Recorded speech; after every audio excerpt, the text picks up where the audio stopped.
Some people are worth fighting for, no matter how many realities you fight through to get back to them. Welcome, friends. We are talking Star Trek Prodigy Season 2. Now we're up to episode 14. This is the one entitled Cracked Mirror. Now there will be spoilers ahead. If those aren't for you, this is your last warning.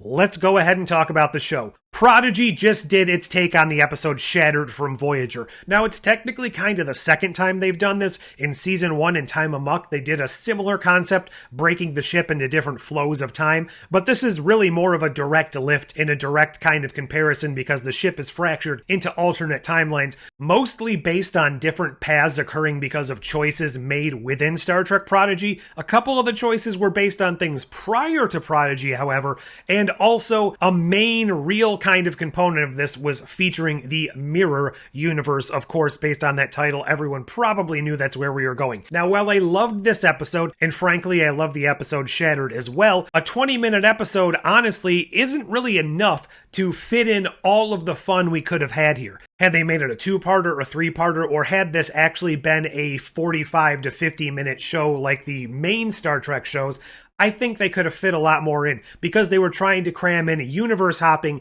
as well as a real storyline set in the mirror universe. I personally just wanted to spend a lot more time exploring both of these components. Now, what we did get in this episode was absolutely wonderful and a fun experience. It just left me wanting a lot more, and it was also a nice touch to have Chakotay in this episode actually remember and refer to the events of Shattered, but not in such a way that it really took us out of the episode to have to go and watch that to figure it out. It's just nice internal consistency to kind of link something that's already happened and bring it up when it happens again. It just feels like Prodigy gets that this is the Star Trek universe, and they're connecting things within this universe in a way that's much more substantial than throwing us a glorified Easter egg that doesn't really have anything to do with anything. Another downside of this episode has to be the revelation of Chakotay's new look, or should I say old look. She's a whole lot different than the one I remember. Look how they mess with my boy. That's right, friends. Thirst Trap Daddy Chakotay is gone. I will remember you.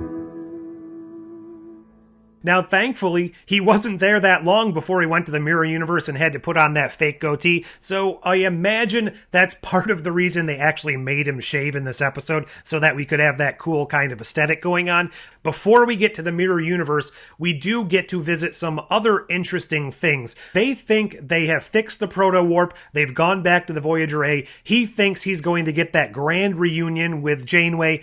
That doesn't happen because it turns out they actually are returning to an alternate Voyager A where Admiral Jellicoe is on board, this seemingly confirming that the events that took place in this season where our little Prodigy kids didn't steal the Infinity so that Janeway and her command crew took the Infinity and died instead. That's what happened here, so she is gone in this universe and Jellicoe is on board the Voyager A. I like that this is where things started, not being so far away from our current reality that they instantly know something's wrong, but we have that little trying to figure out, are we in an alternate reality or is there actually something else going on? Now, being so short and so quickly paced as this show goes, we don't spend all that much time lingering on it, but it was a really good addition to the episode to have the Doctor kind of say, I think this is what's going on, but we definitely need to rule out all the other possibilities before I'm willing to kind of settle on the fact that you are, in fact, from an alternate universe. So we'll call this the Jellicoe timeline, and quickly after this event happens, they take the turbo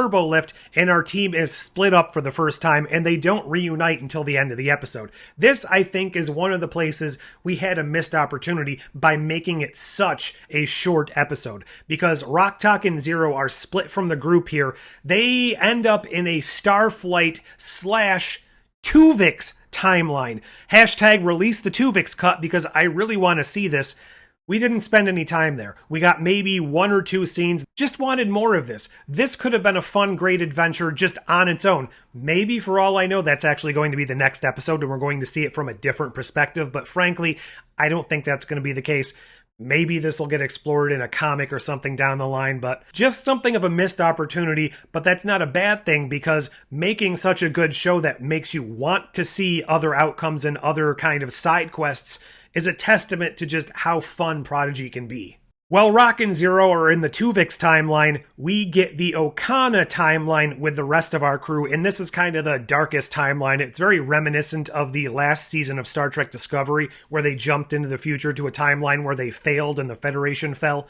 Somehow our team was unable to stop the construct at the end of Season 1, so all of Starfleet and basically the entire Federation was brought to its knees and no longer exists. Now, it was a bit questionable here as far as if this was also a future point in time, because Okana was scavenging the Voyager A here, and he distinctly referenced the uniforms they were wearing as vintage Starfleet uniforms, which leads me to wonder, is this supposed to be a further future point in time, so the Federation fell quite a long time ago? If that's the case, he didn't look that much older. Definitely overthinking this, it was basically a throwaway line. While they're in this timeline, they see a fractured crack in time, I guess you could call it, where the loom creatures are actually starting to come out. This was a nice visualization of everything that's going on, and the fact that they referred to it as an interphasic rift, which is something we've seen a couple of times in Star Trek, specifically going back to TOS, where the Tholians had that interphasic rift, which did breach timelines and realities,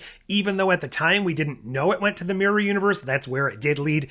Now I suppose we need to get to the meat and potatoes of this episode. They try to beam onto the bridge, something goes awry, Majel is lost, which means the rest of our Protostar crew plus Chakotay, they end up in the mirror universe on an ISS Teran version of the Voyager A.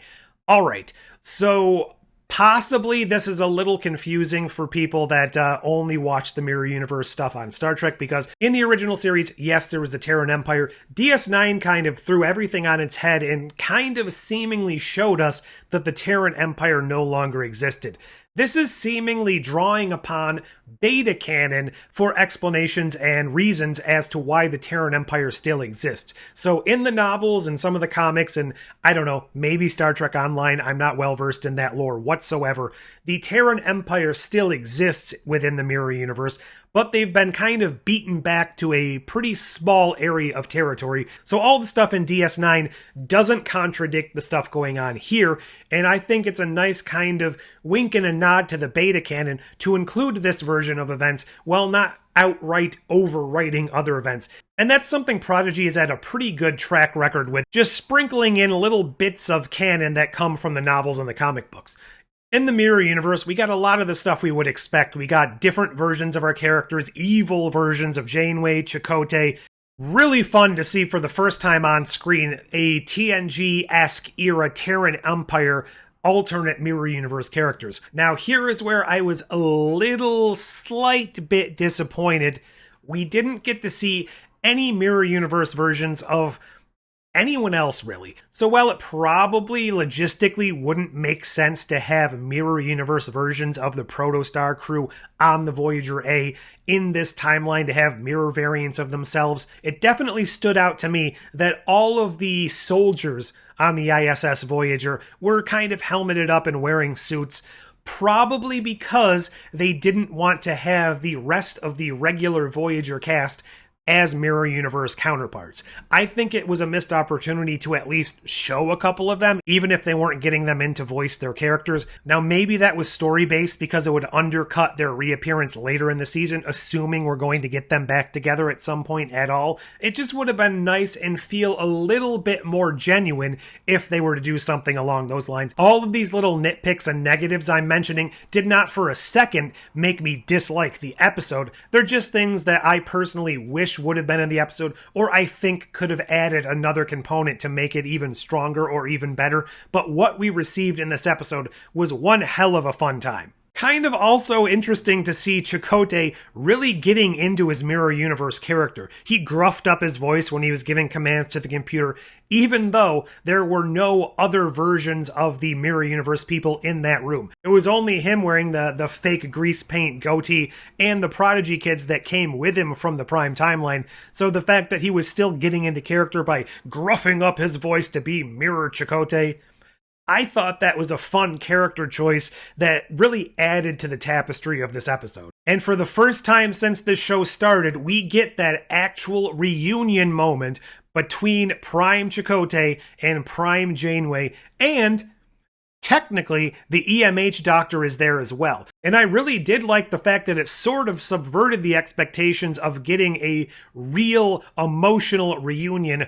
right at the beginning of this episode. It was saved till the very end after all of these wild and wacky adventures, so that it still was a very cathartic and emotional moment, but it really didn't have to sit and linger like it probably would have if they actually did it at the very beginning of the episode. So saving it until the end after all of these other adventures, I think, was definitely the right way to do it. Now, when next episode starts, they'll probably have done some reminiscing and reconnecting off screen, and I can't wait to see a scene with all of them interacting together as Starfleet officers in some manner or another. Here's hoping we're going to get even more of that Voyager crew to pop up before the end of the season. Overall, I really liked this episode. I definitely thought it was a step up from that Tribble episode last time. Not that I thought that was a bad episode, just its placement in the season and its almost negligible effect on the ongoing overall story just felt like a bit of an outlier, and I really enjoyed this a heck of a lot more for its placement in the season and its connection to the ongoing story. What did you think? Leave all your thoughts down below, like, share, subscribe, do all those fancy YouTube things. But until next time... Drop it, goo bag.